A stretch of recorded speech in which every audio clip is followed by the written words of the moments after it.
traders, welcome back to my YouTube channel. My name is Nomad Trader, and in this episode we are going to talk about mitigated and unmitigated points of interest. In my previous video I explained to you what is a point of interest. Points of interest can be order blocks, they can be imbalances. These are actually areas where you are targeting the action of the market, like imbalances and order blocks. So when we mean mitigated and unmitigated, mitigated generally means the area has been retested.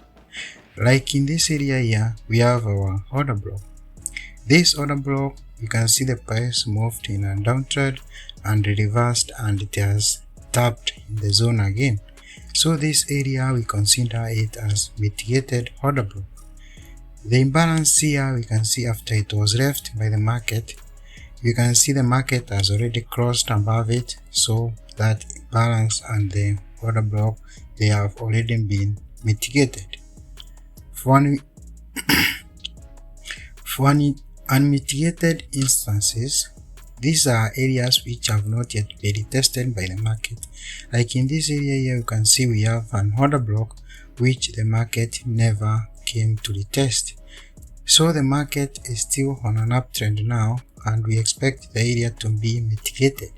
So generally the difference between mitigated and unmitigated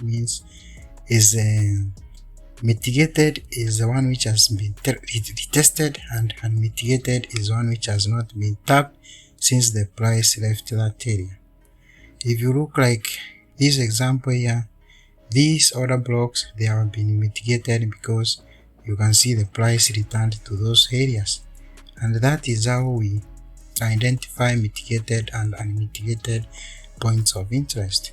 Like these 3 points of interest, you can see that the price has not yet come back to them, so they are unmitigated, and that is what we mean by mitigated and unmitigated points of interest. That's it for today, traders.